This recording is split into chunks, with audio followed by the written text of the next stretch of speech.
گھبرا گئے۔ ایک تو یہ واقعہ، دو واقعے اور ہوئے۔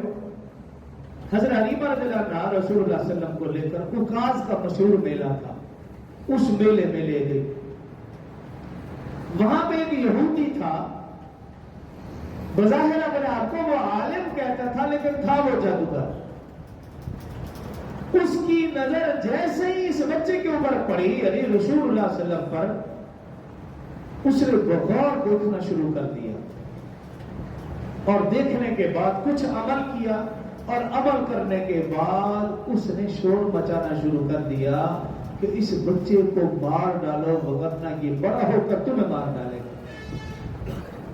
اور بعض روایت میں یوں ہے کہ اس کے یہ الفاظ سے، اس بچے کو مار ڈالو، اگر یہ بڑا ہوا تو نبوت بنی اسرائیل سے ختم ہو کر بنی اسماعیل میں چلی جائے گی۔ مختلف الفاظ ملتے ہیں۔ جب اس نے یہ شور کیا، چیخنا چلانا شروع کیا، حضرت حلیمہ رضی اللہ عنہا ڈر گئی، فوراً اس بچے کو لیا اور بھاگ کر اپنے گھر کی طرف آ گئی۔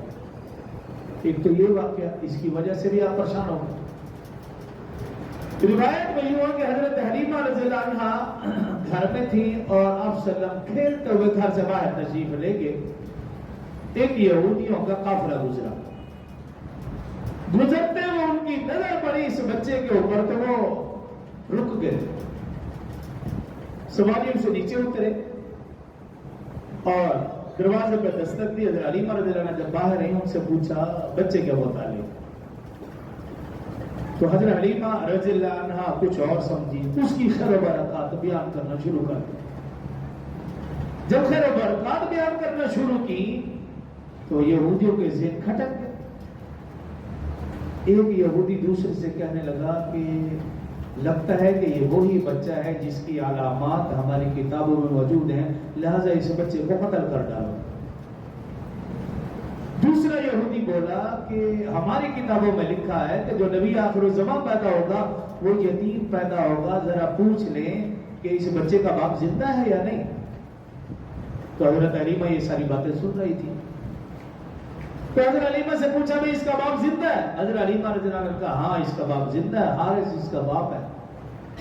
تو ان کا ارادہ بدل گیا، وہ سمجھ گئے کہ شاید یہ وہ بچہ نہیں ہے، لیکن حضرت حلیمہ رضی اللہ عنہا اچھی طرح سمجھ گئے۔